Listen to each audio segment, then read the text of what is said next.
আজ একটি বিশেষ অভিযান পরিচালিত হচ্ছে, আর এই অভিযানে রয়েছে সেনাবাহিনী, পুলিশ, বিজিবি, র্যাব। যতটুকু আমরা জানতে পেরেছি, বিশেষ এই অভিযানের মূল লক্ষ্য হলো যে সকল দুর্বৃত্তরা দুর্বৃত্তায়ন ঘটাচ্ছিল এবং যারা এখনো ঘাপটি মেরে আছে তাদেরকে যত দ্রুত সম্ভব আইনের আওতায় এনে জনগণের জানমাল নিরাপত্তা নিশ্চিত করা এবং সরকারি যে সম্পদ গত কদিন ধরে বিনষ্ট করছিল তারা, সেই বিনষ্টের হাত থেকে সরকারি সম্পদকেও রক্ষা করা।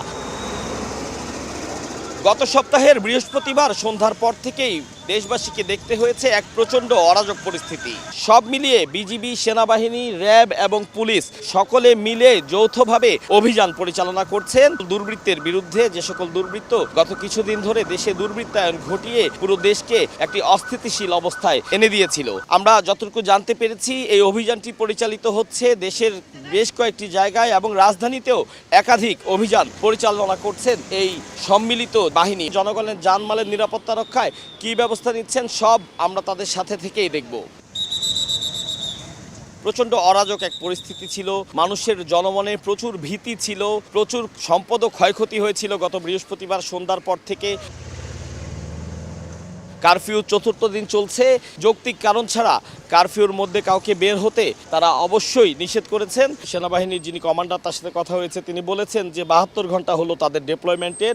এই 72 ঘন্টায় অক্লান্ত পরিশ্রম করে সম্মিলিত প্রয়াসের মাধ্যমে আসলে আজকের এই পরিস্থিতিতে আনতে পেরেছেন দেশকে।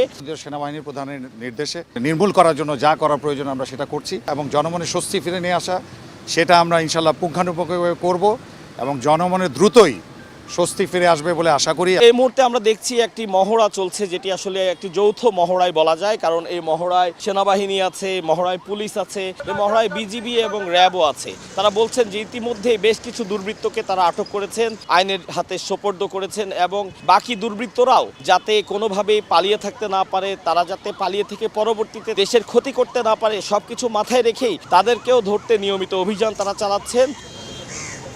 এই অভিযান ততক্ষণ পর্যন্ত চলমান থাকবে যতক্ষণ পর্যন্ত দেশ পুরোপুরি নিরাপদ না হবে, এমনটি আমাদের জানিয়েছেন সেনাবাহিনীর কমান্ডার।